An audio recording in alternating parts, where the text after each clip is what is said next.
How's it going, everybody? Today you get a chance to meet Maria Vallejo, who will be graduating in just a few weeks. She's had several internships, including the Washington Hospitality Association and even Philip Morris, the mother company that produces Marlboro cigarettes. Lots of interesting tidbits in this one, so please, without further ado, enjoy the third episode of the Student Vibes podcast. Thinking back, what was your first impression of the United States? It was a terrible first impression. Yes, it was a complete culture shock. I also didn't want to be there because I was like a teenager who had her life figured out in Spain. So getting there, I hated it. What did you hate about it specifically? Well, the food was terrible. Also, the thing is, I went first to Miami. So the culture over there is extremely superficial. I had all my high school classmates and so on. They all had like super expensive bags and super expensive cars and so on. So it was really superficial, and it was a bad introduction to this country for sure. So when did you come over to Washington? I came over to Washington when I finished high school because I was looking for a college to finish my education here in the U.S. Because it looks really good in Spain when you come back and you're like, yeah, I did my education in America. Yeah. And now, so that looks really cool. So, so I decided to stay, and I was looking for an alternative college that focused on sustainability and stuff. But here's a funny story. I thought I didn't know Washington State existed, so I was only aware about Washington, D.C. So when I saw that Evergreen was in Washington, I thought it was Washington, D.C. And then my parents were moving back to Spain, and they were really excited, because that's only 8 hours in a plane. And they were like, oh, you're going to be so close to us, and this is perfect. And then we did some more research because I wanted to visit the campus. And then we're like, wait a second, this is in the opposite corner of the country. Like, what is this? And then we came to visit, and I just fell in love with the campus and just the entire vibe. So there was no turning back from there. Oh, so I kind of want to backtrack a little bit. So when your impression of the United States kind of changed when you came over to Evergreen? Or has it changed? I guess that's my question is, has your impression changed? My impression has definitely changed. I'm still fairly disappointed with the country, but I'm disappointed with any country. Like, no country is perfect. But it did change when I came to Washington for sure, because I met a lot of people who really cared about the planet and their society and social justice and whatnot. And so that was great. But I feel like that's only natural, because when you're a teenager, your perspective of the world and your surroundings is really narrow. And then when you start meeting new people and getting exposed to different ways of seeing the world, then things get better for sure. So when did you first become interested in sustainability? Mm-hmm. Well, it was in my chemistry class when I was in junior. Yeah, I was junior in high school. And we had this teacher, and he was from Colombia, and he was the most sarcastic asshole ever, and I loved it. And he started teaching us about chemicals and so on, and fish and mercury, and not he didn't do it to change our mind or change our view on the world, but it was a way for him to introduce us to those chemicals. And then I was like, well, that really sucks. What else is fucked up about the world? And I started doing my research and whatnot, and I started learning. But I would say my introduction to the environment and so on and social justice would be when I became a vegan. That was the point when I was like, okay, yeah, there's things wrong in the world, and veganism is one of the ways to address it for sure. So I think we'll definitely touch on veganism a little bit later in the podcast. But for right now, I'd like to ask you a little bit more. So how did your education, especially towards sustainability, how did that kind of transform through your... Let me ask this in a different way. Mm-hmm. Could you walk us through your educational journey, especially more towards the college end, I guess? Or yeah, totally. So when I first came to Evergreen, I took this class called Cultural Landscapes, and it was about sustainability, social justice, and the media. And over there, it was just an introduction to everything that's wrong in the world, basically. And we touched about very Native American issues and whatnot. And yeah, so that was my introduction to what's wrong. And then I decided to say, okay, that's cool. What about the other perspective? So I took some business classes, to see what the big bad boys look like. And I got really interested in business. And then I went to communication classes, like writing and media work and video and whatnot, because I thought I was interested in communication. And then I figured out I wasn't, so I went back to business classes, because that is a field that I'm interested in, the interconnection between fields, between businesses and sustainability. Yeah, and that's where I am right now, for sure. And so that's kind of encapsulated. And that kind of led to the internships as well? Yes, totally. Okay. So I want to ask you about your first internship experience. When we were talking on yesterday, you mentioned that it was the Washington Restaurant Association. Yes. And if you listen to the last episode, I interviewed another person who actually interned at the same organization, which is now, so the Washington Restaurant Association is now the Washington Hospitality Association. So it's kind of a coincidence that you both have been to or interned. So we'll get to see a different side, I guess. Sorry, I didn't mean to detract from that. So how did you learn about the internship? What got you interested in it? So it was internship fair, and I was just looking around just to see what it's about. And then there was this stand where this really outgoing bald guy was like really happy and really smiley and and then it said like communication, what now, learn about this and that. And at that time I was interested in communication because I was taking some media classes and whatnot. And so I approached them. I was like, what is this about? And it's like, yeah, it's just learn whatever you want to learn. There's this new department, communication, and we're just trying out different things. And honestly, what attracted me from this was the guy. His name is David Farrell. And he was just, he seemed like one of those people that can inspire you and like help you become better. And I thought that why wouldn't I try it out with him? Yeah. Just from his kind of like aura, like his personality, Interesting. I was talking to Amy over at the internship, the internship department, and she was saying that one of the people I should look into interviewing is David Farrell, because he's an Evergreen alumni, and she said he's very outgoing, and of course with the Washington Hospitality Association and everything. Yeah, I should definitely do that. Yeah, definitely. Could you walk us through what kinds of tasks that you did on a day-to-day basis, maybe, or just yeah? Yeah. So it was basically a lot of marketing through social media.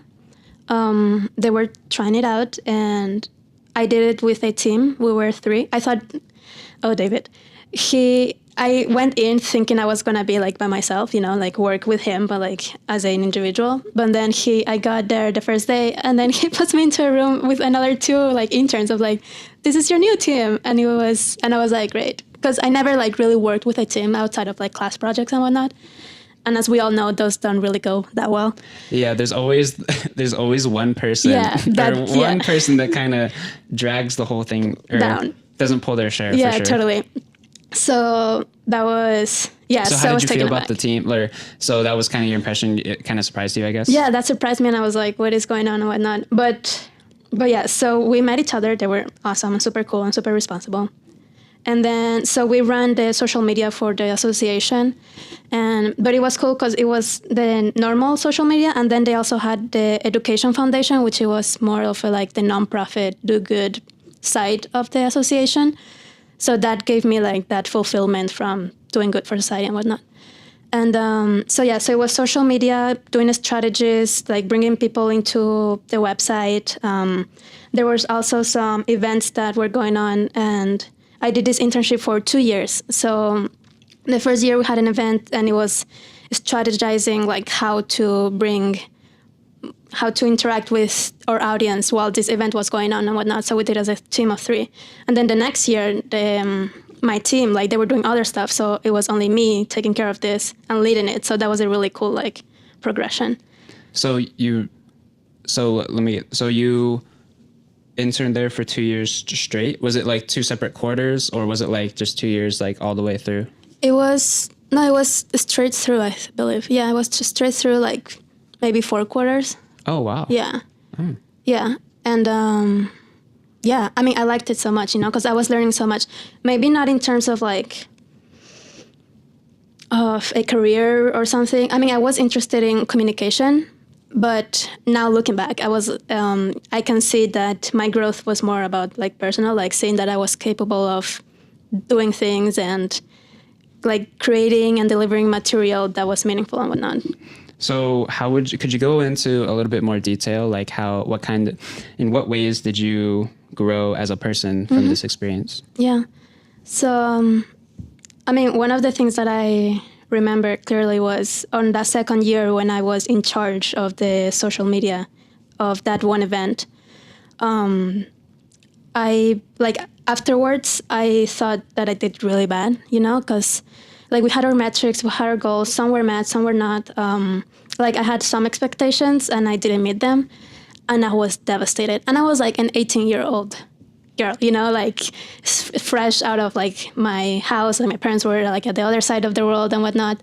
So I was just devastated. I was like, I'm a failure. Like I did not did this right and whatnot. And I was super scared of like talking with my supervisor, which was David. And I don't know why, because he's like the sweetest, most like understanding guy ever. And so I was like, David, can I talk with you for a moment? Like, yes, of course. And then we sat down. And I was like, I just don't think I did right, and so on. And like, I'm so sorry. And he was like, what are you talking about? Like, you did great. Like, I don't think anything went wrong. Like, it was very entrepreneurial.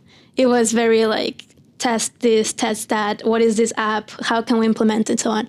So he was like super chill about it. And yeah, so in that moment, I was like, okay, like I have a perspective of myself and my goals and so on. And it's okay to like expect really big things from yourself, but when you don't meet them, like be okay with that, like don't beat yourself. Like, of course, feel bad about it and want to improve, but don't let yourself fall into like a big black hole. Like with the SpaceX, I don't know if yes, totally. SpaceX, yeah. They're like, we're gonna go to Mars in 2 years, and you're like, okay, buddy. Like, thanks, like great job.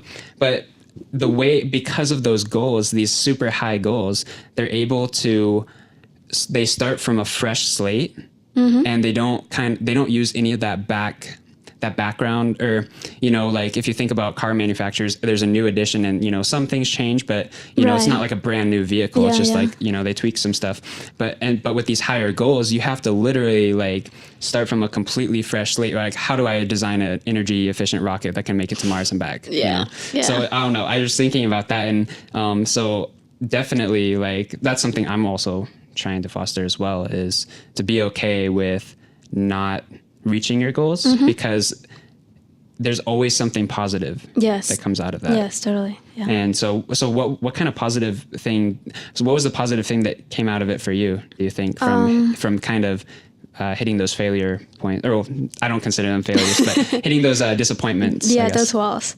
Well, in that occasion in particular, I mean, I just came out of that believing more in myself, like, yes, I am still capable. I'm not a complete failure and so on. And just, that relationship between goal and meeting it, the process and the mental and emotional resilience that you need to develop when you fail, for sure. I definitely want to talk about resilience. Yeah. But before that, I just want to ask, can I borrow a pen? I totally forgot one. Yes. And yeah, Sure. It's been a crazy day. No, you're good. No, this is because I don't know if I told you yesterday, one of the tactics I wanted to do is writing. So yeah. Oh yeah, you told me. Yes, and I remember. I forgot a pen, so I'm like, You're that way I good. can interview better, Yes, that's a great practice to have. God, I'm so good at this. But that's how I learned. Now I'm never gonna forget a pen because of this thing. Experience. So, yeah, high goals, right? Bring in pens. Yeah. So your second internship was at Ashoka. Yes. And you said that was in Spain, correct? That was in Madrid, Spain. So did you go back to Spain for that time, or? Yeah. Well, of course you did, but Was that like part of the deal, or did you know? Or... I did it over the summer. Oh, Yeah. okay. So how did you find that internship? Well, I was looking for many nonprofits and just sending my resume anywhere that would accept it. And yeah, so I was looking, and then nothing was really coming out, you know, like I got some interviews and so on, but nothing was like coming through. So then I was like, I contacted my family, you know, because I have like a family and uncles and aunts and whatnot. And I was like, hey, what's up? Like, do you guys know about anything? And then my mother did, because one of her friends like also had connections with Ashoka. And she's like, yeah, let me like ask him. And he's like, yeah, we have an office in Madrid. And I was like, great. And then I just sent my resume and things worked out. Yeah, so it was just like by knowing someone that knew Just your about own it. personal network? Yeah. Yeah. Interesting. So, because it was my impression that it was kind of like through the school. So was that something that you got credit for? Or is it just kind of like I did not something you get did credit in for the that. summer just for experience, really? It's just for the experience. And it was no credit and no pay.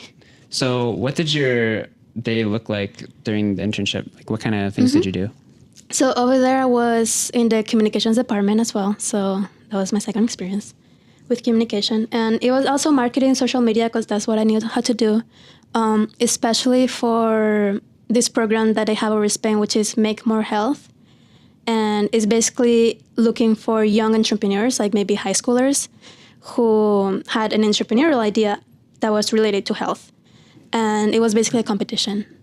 And yeah, it was just a lot of reaching out and like taking the material and like letting our audience know what was going on and whatnot. And also some TED Talks that were there. So what was your, you TED Talks as well. Okay, I'm going to write that down. Okay. So what about the, so were you did you help organize some of the events? Or no. what was your role for some of those things? No, my role was mostly and pretty much just the communications and marketing stuff. Oh, yeah. so could you go into detail? Like, is that like researching Instagram hashtags, or because I'm just curious myself. Yeah. Yeah. Well, let me see if I remember. It was a lot of, well, not so much researching, because I mean, yes, the basic research, because this social media stuff, like it's always changing, so you'll want to keep up with that. Yeah. And what year was that, by the way? I think it was 2016, summer 2016. Oh, okay. Yes, that's what it was. And so a little bit of researching about like different techniques in social media and whatnot. But there was a lot of translating, because I had English and I had Spanish, so they needed that for sure.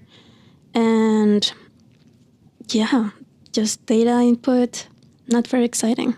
Data input? What do you mean by that? Oh, because we had some clients and some just contacts, and then they had this program where they kept all the contacts, and that's where I put them. Okay. So interesting. So Ashoka, I probably should have said this earlier, that's why I wrote it down here. Ashoka is a global organization that identifies and invests in leading social entrepreneurs. In other words, individuals with innovative and practical ideas for solving problems. So what kinds of people were you working with, or what kind of clients, I guess, did you get to meet? Yeah. So the cool thing about Ashoka is that they only hire what they call entrepreneurs, and it can also be intro-entrepreneurs.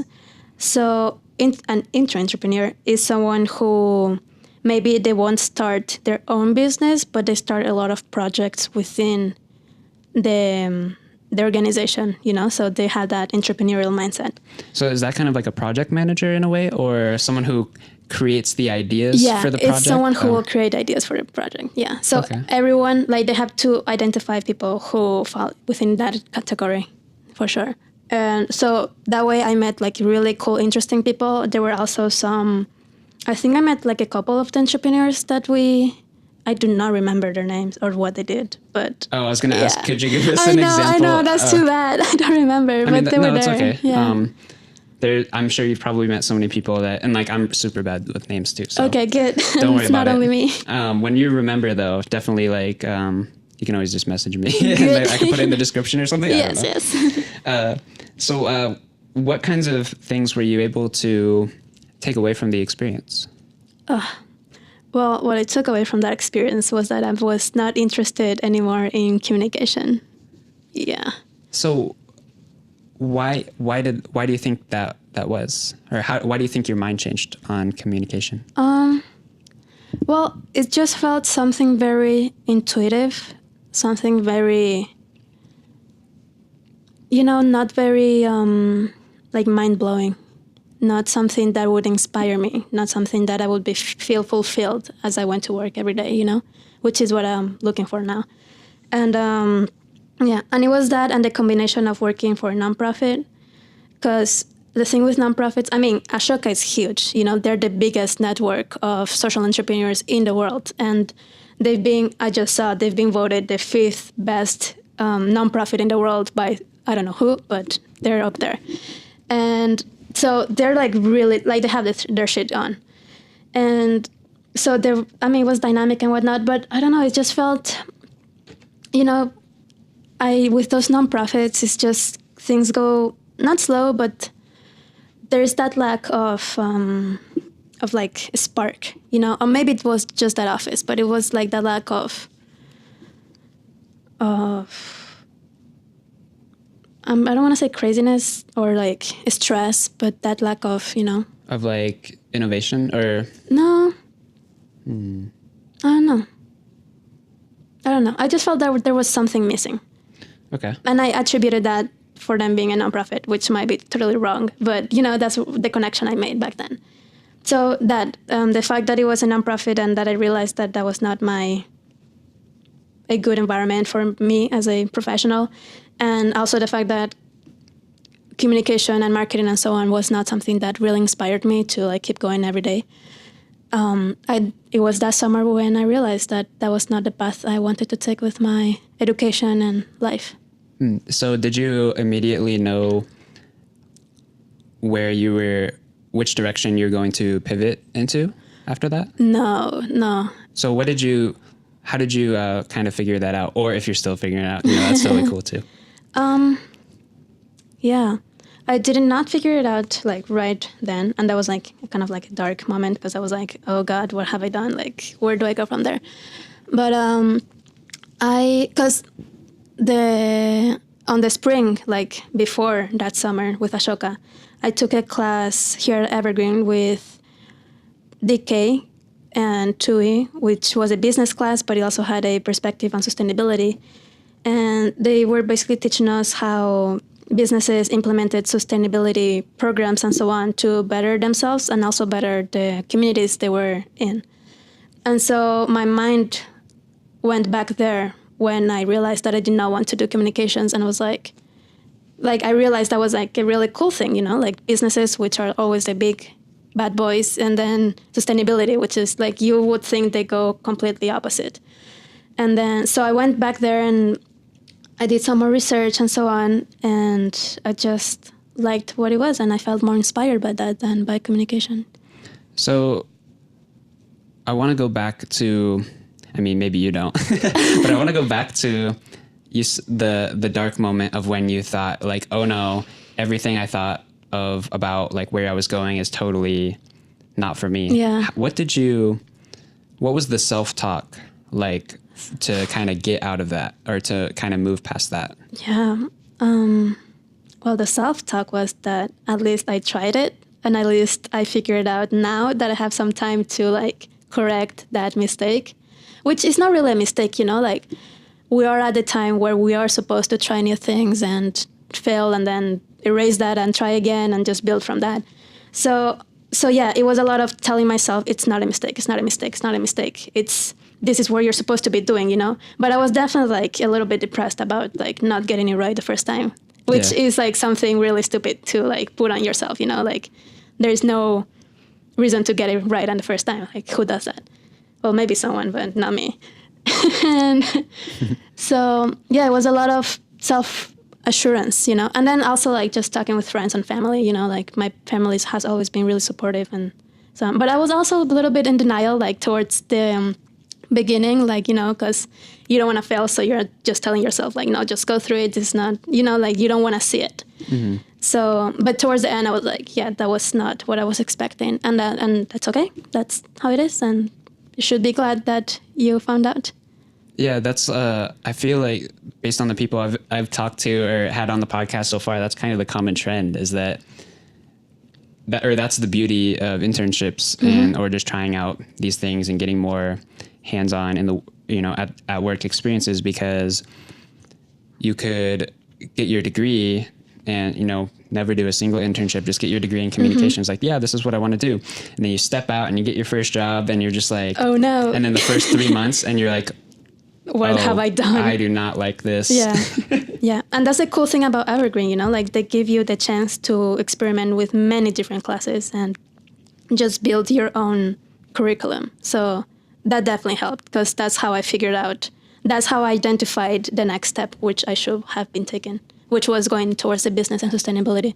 Because if I hadn't taken different classes that were really different from each other, I would have had no idea like where to go from there. So that's something I was definitely grateful for.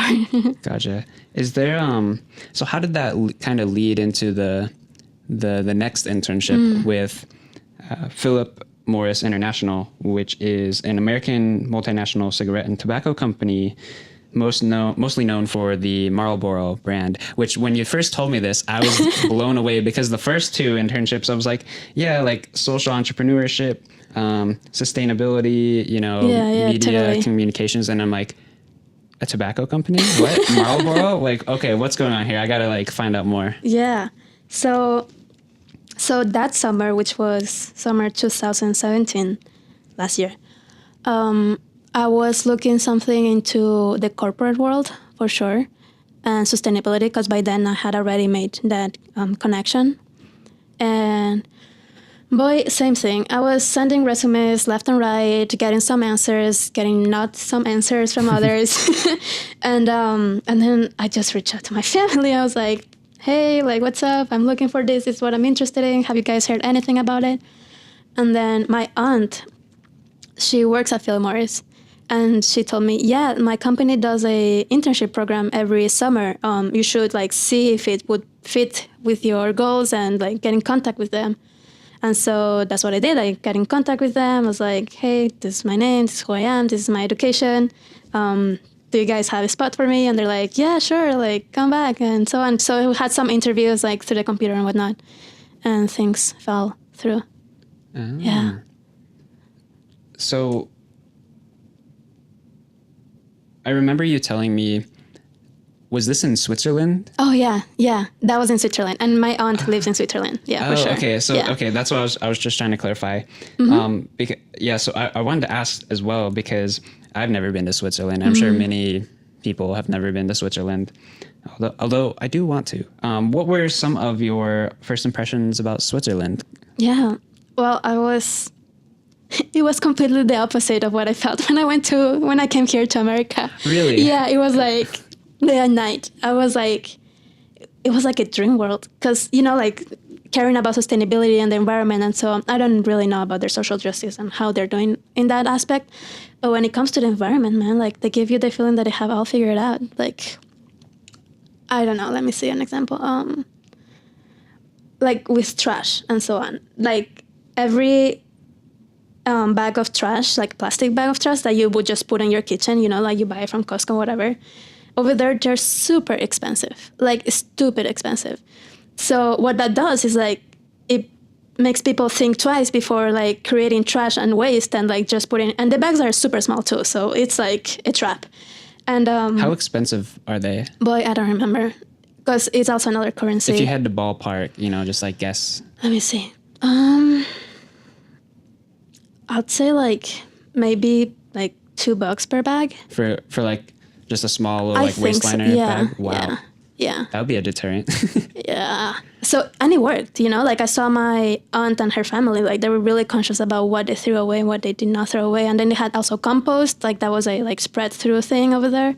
And then they had this like community garbage place where everyone from the neighborhood went to throw the trash. Oh, that's how they did it. So they had this community trash place. So they will have to pay a lot to just throw trash to the container that will be in front of their house, and then the trash truck would come and pick it up. But if they're recycled and put the things on the respective trash that they needed to. Like sort it, If they depending sorted on it the material. out, then that would be no expense.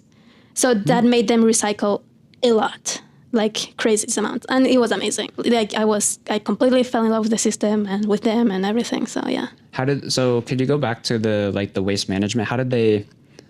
Were they just like really efficient for what they threw away? And of course, like with the recycling program, they kind of, how did they get rid of the stuff that you can't throw away? Or, yeah. Yeah, so they had like reusable plastic bags that like just like a shopping bag that would be here, but like specific for trash, and they were pretty big. And then they will have like 3 or 4 of those for different kinds of products that they would throw away. So like glass, plastic, paper, na. And then they will have the really expensive trash bag where they would throw stuff that they just couldn't like recycle and so on, or they wouldn't want to, but I don't know. And so there would be those. And so most of the trash would be recycled, and a very little amount would be actually thrown to the wasteland, you know? Yeah. So I'm curious also, were there a lot of products that would be normally thrown in the garbage? Like, did you see a lot of people consuming those products? For example, like potato chip bags, or like those things that you can't recycle. Were there a lot of those products there, or did people just not buy those kinds of things? I don't know. I can't really think of an example. Yeah, I don't know. I mean, there were definitely potato chip bags, but I didn't really see a difference between the products that I consumed. Yeah, so they were just more efficient with it. Yeah. I think it's just efficiency and like the punishment for not being efficient, for sure. And if you messed up and put something that you could have recycled on the expensive trash bag, and then they find out, like I don't know what they have there, but like if they found out, like the governing forces, you will get fined. So that was like on top of like the already expensive bags. Wow, I know Seattle has a similar program, but that's really the only place that I've seen it. Like they have kind of like on campus as well, where they have maybe not, I don't know how specific it was for recycling specific kinds of materials, but at least they have, you know, one for composting, one for landfill, and one for recycling. Like I know Seattle had that as well. And like I saw, you know, they had the same kind of ideas about that. Like if you put something in the wrong thing, then you're going to get fined, or, you know? And so, so I was just curious, like, if more places, if that's an effective system. Did you think it was an effective system? I felt like it was a really effective system, because what my family would do, like what my aunt would do, was like every Saturday or Sunday they would go up there and like recycle the stuff that they've been like collecting over the week. And then you saw like families there, and you saw people, like it was being used, you know, like there was a community and they were doing it, you know, like because that's what they did. And yeah, it just felt like, because the problem with recycling, like in the rest of the world, is like you recycle it, but like if you don't, nothing really happens, you know, like you're not going to be like found out or punished or anything. Or if you recycle, maybe the municipality won't actually recycle it, like you don't know what happens with it. But in Switzerland, like you knew that you would get in trouble. Do you know if a system like that is working on being implemented here, or that? Boy, I don't know. Okay. Yeah, we'll have to find someone. Yeah. I have a few people in mind that might know, but yeah, maybe. I don't know. It sounds interesting and effective. Could you tell us a little bit more about the research project that you did over there? For the internship, we kind of went off on a tangent with this Switzerland and sustainability, which is But I want to get back to the internship. What kind of research project? Yeah, I'll just leave it at that. So over at Philip Morris, what I did was research on cigarette butt littering and its toxicity for the environment and so on. And then behavioral things like why do people litter their cigarette butts, and what has been done to address that issue. And I was doing this because Philip Morris, well, I should actually talk about this. I should talk about why I went into Philip Morris though. when I was presented with the opportunity to work for Philip Morris, I was really taken aback because it was a tobacco company, so it was like one of the really bad guys.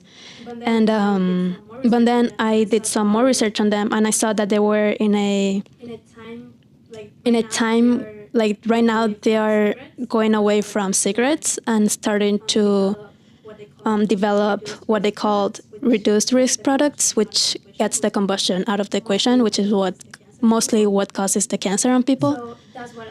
So that's what attracted me to that opportunity, because it's a huge, huge company, expanded all over the world. They're like the leaders in the industry. They have it all figured out.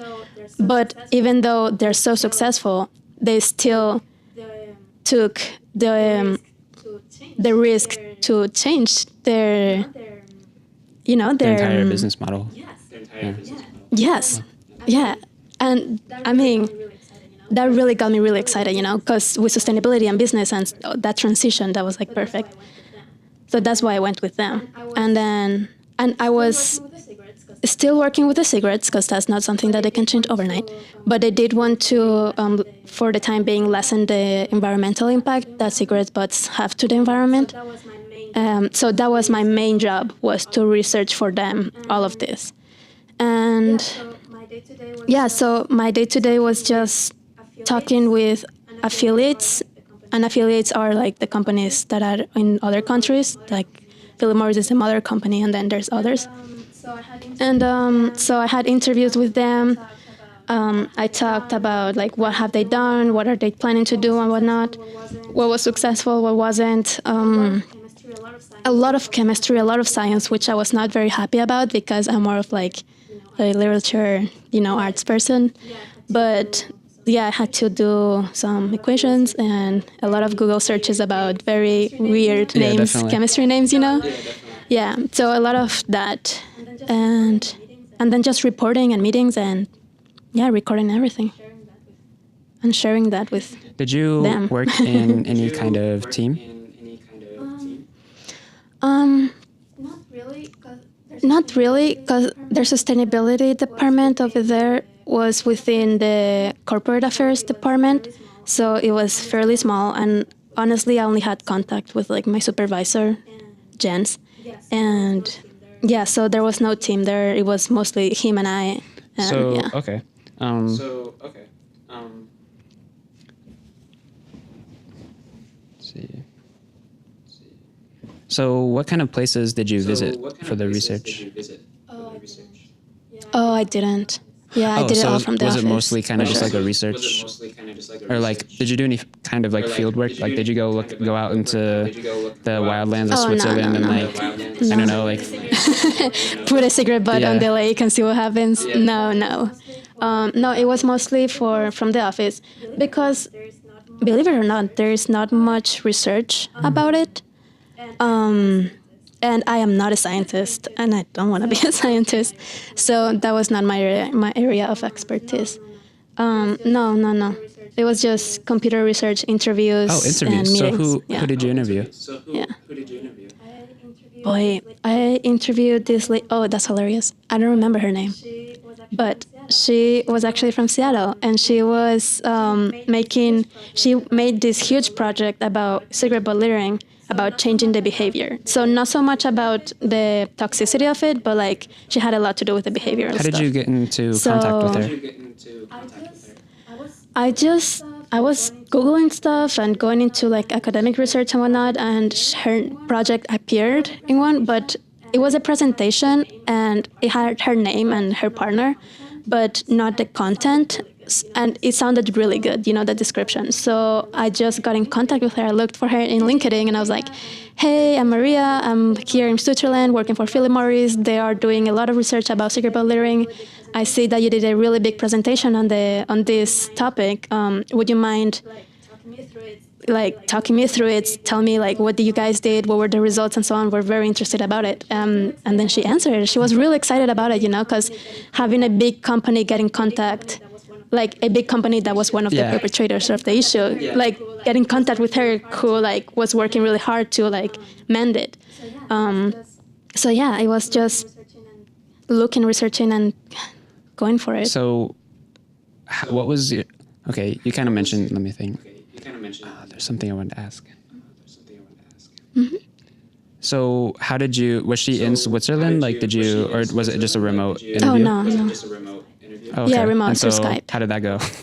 I'm just curious because I'm a podcast. I'm trying to learn how to Yeah, interview. yeah, So totally. Yeah, it went. How did that go? I mean, it was fine. It was a little bit of confusion about the time, because there's such a big difference. But it was good. I mean, I didn't record it. It was more like me taking notes and having a conversation about it. Yeah, she shared some of the material she made with me and allowed me to use that for my research and whatnot. It's just, that's the thing with technology, right? Like, you can have a conversation with someone who's like at the other side of the world, and it's just as easy as if they were like next to you. were there any other people Yeah, that you so it was- had the chance to interview?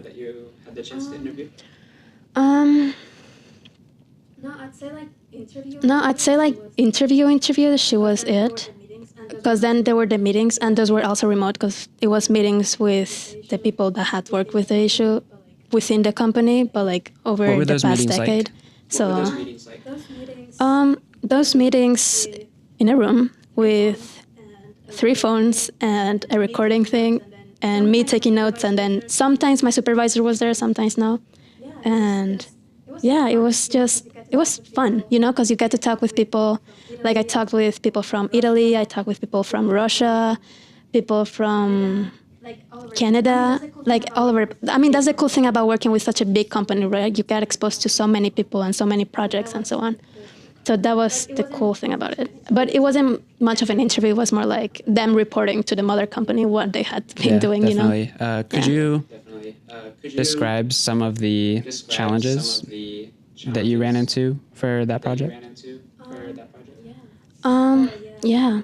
Oh, yes. One of the biggest challenges was my own bias. Because since I care about so much about the environment, I was like set on that cigarette butt littering was really toxic and really bad for the environment and so on. So, and as I was doing my research and seeing the results and so on, I encountered other researchers who were also very biased. And then when I started looking into the science and making like the equations and like converting units and so on, the end of the project basically showed that yes, cigarette butt littering does contaminate the environment with certain chemicals which are bad for organisms and so on. But the amount that they actually leak is very, very, very small. And it is something that should be addressed for sure, but it's not something as urgent as I thought it would be. And so that bias from me, like, it really got in the way into like finding the truth and being actually like efficient about it. So the first, I'd say 3 weeks and so on, I was not very productive because of that bias. So Yeah, I remember that. How did you figure out or become self-aware of that bias? Were there any signs that you saw? Or?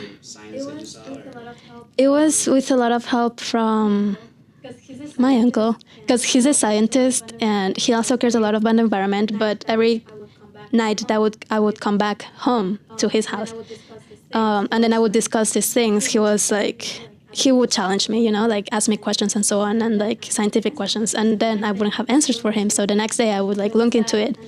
So it was that, and just also like the thing I got from Evergreen was that the companies are bad and anything they do, it's bad, So I was also in the process of challenging that thought, like, and also being inside a company and like meeting the people and interacting with them and just like seeing how their daughters are doing and whatnot. Like, you see they're good people. They're not like there to kill the world. Yeah, they're not out to get the world. Yeah, they're not out to get you. Yeah.